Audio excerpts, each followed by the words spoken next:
আমাদের ভোক্তা অধিকার থেকে শুরু করে দোকান মালিক সমিতি নিয়ে আমরা মিটিং করেছি জেলা প্রশাসকের কার্যালয়ে। সেখানে বলা হয়েছিল যে জিনিসপত্রের যে দাম, নিত্য প্রয়োজনীয় জিনিস, বিশেষ করে শাকসবজি থেকে শুরু করে অন্যান্য যে পণ্যগুলো রয়েছে সেগুলোর দাম যেন সহনীয় পর্যায়ে রাখে, কেউ যেন অতিরিক্ত বাড়তি দাম না নেয়।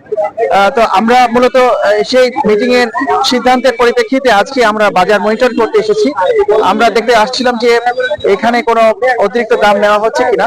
আমরা লক্ষ্য করেছি যে কিছু কাঁচা বাজার, বিশেষ করে লেবু, কাঁচামরিচ, তারপর শসা, এই জাতীয় জিনিসগুলোর দাম তারা বাড়তি রেখেছে খুচরা পর্যায়ে।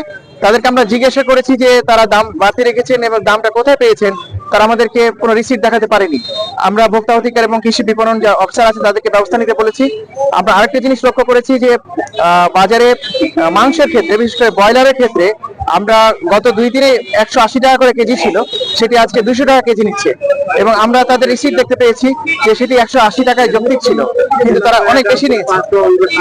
সেক্ষেত্রে আমরা তাদেরকে বলে দিয়েছি যে তাদের যে কেনা এবং তাদের যে লাভ, সেই অংশটুকু যৌক্তিক পর্যায়ে রেখে যেন ব্রয়লার গুলো বিক্রি করা হয়। এবং 190 টাকা হলেই মনে হচ্ছে যে তাদের লাভ এবং তাদের যে বিক্রি, এটা একটা সমন্বয় হবে।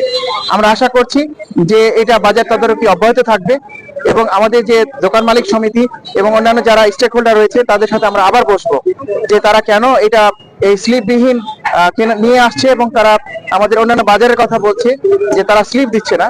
এই স্লিপটাকে আমরা এনশিওর করব এবং তাদের মধ্যে একটা জবাবদিহিতা নিয়ে আসবো যাতে করে ভোক্তা প্রতারিত না হয়।